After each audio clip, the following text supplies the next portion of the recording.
박주민 의원이 충격적이면서도 반가운 소식을 전했습니다. 바로 윤두창의의 거부권을 무력화시키면서 최혜병 특검을 추진할 수 있다고 합니다.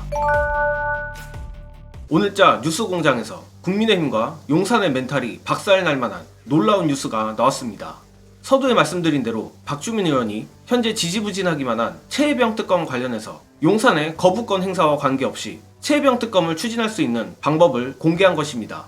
미리 말씀을 드리자면 물론 민주당이 추진하고 있는 최혜병 특검 원안이 베스트인 것은 사실이나 어찌됐든 용산에 거부권이란 벽에 막혀있는 것이 사실이기에 박주민 의원이 차선책을 제안한 것입니다.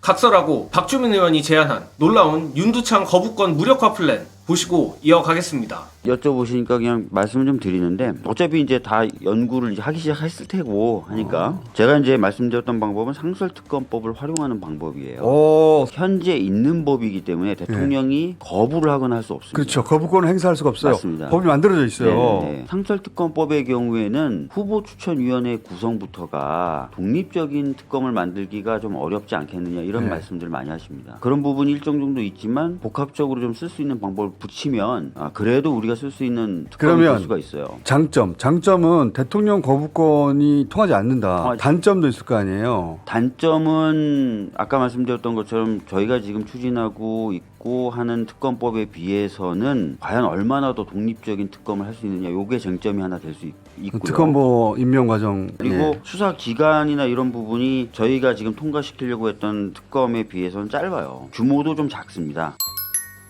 다만 영상 말미에 나온 것처럼 상설특검을 활용할 경우 기간이나 수사팀의 규모에 있어 분명 제약이 있는 것은 사실입니다. 구체적으로 따져보면 민주당이 추진하는 특검의 경우 최대 120일을 수사할 수 있고 상설특검의 경우 110일이 최대 수사기간입니다. 사실 기간의 경우 10일 차이라 큰 차이는 없는데 문제는 수사팀의 규모입니다. 현재 민주당이 추진하는 최혜병 특검법의 경우 파견검사가 20명에 파견 공무원을 40명까지 구성할 수 있습니다. 하지만 상설특검법은 파견검사 5명에 파견공무원 30명이 최대입니다. 게다가 이보다 더 큰 문제는 이 상설특검법에 특검을 추천하는 후보추천위원회의 구성입니다. 예컨대 상설특검이 윤두창의 거부권을 무력화할 수 있다 손치더라도 만약 이대로 상설특검을 간다면 특검 후보가 용산의 꼭두각시로 세워질 가능성이 높기 때문입니다. 그런데 정말 다행스럽게도 이조차 민주당이 상설특검의 독립성을 확보할 수 있는 파회 방법이 있다고 합니다.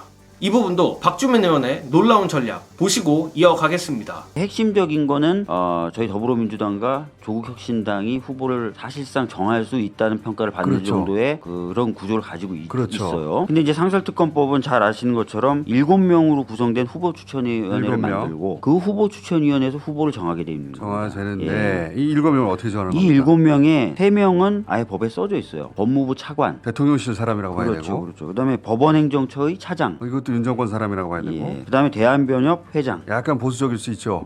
이렇게 3명은 정해져 있는데 나머지 4명은 국회에서 추천한다라고만 돼 있어요. 국회에서 4명을 추천하는 방법에 대해서는 국회 규칙에 위임돼 있어요. 국회 규칙은 제1교섭단체하고 제2교섭단체가 2명씩 추천하는 것으로 규칙은 돼 있어요. 근데 국회 규칙은 바꿀 수 있습니다. 어디서 바꾸느냐? 어디서 바꿉니까? 국회 운영위에서 바꿉니다. 운영위원장이 하필이면 마침 민주당이네요. 민주당이에요. 그러면 국회 운영위에서 국회 규칙을 개정하는 방법을 쓰면은 이 상설특검 후보 추천에서의 독립성은 상당히 보완할 수 있다.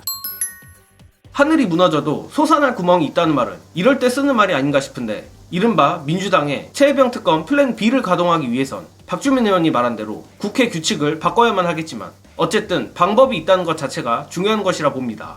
다만 박주민 의원이 오늘 이 상설특검법을 공론화시킨 이상 국민의힘과 용산 측에서도 대응에 나설 것입니다. 아마도 민주당이 운영위에서 국회 규칙을 바꾸는 것을 가지고 입법 독재니 위헌이니 하는 발악을 할 것으로 예상합니다.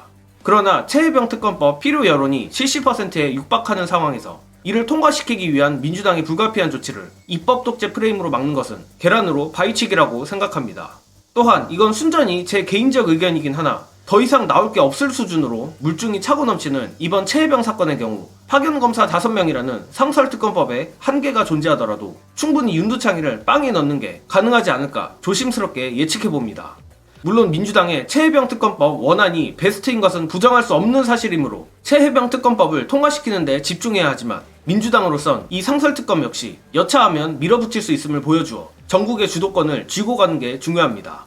마무리하자면 정말 박주민 의원이 과거 세월호 때부터 온갖 굳은 일을 도맡으며 이러한 놀라운 전략을 내는 걸 보면 참 대단하다 싶습니다. 고로 우리 민주진보 시민 여러분들께서 현 시국이 답답하더라도 박주민 의원처럼 열심히 그리고 놀라운 전략을 짜는 민주당 일꾼들을 위해 조금 더 힘을 내고 이 엄혹한 시기를 같이 견뎌냈으면 좋겠습니다. 이번 영상은 여기까지 하겠습니다. 시청해주신 여러분 감사합니다.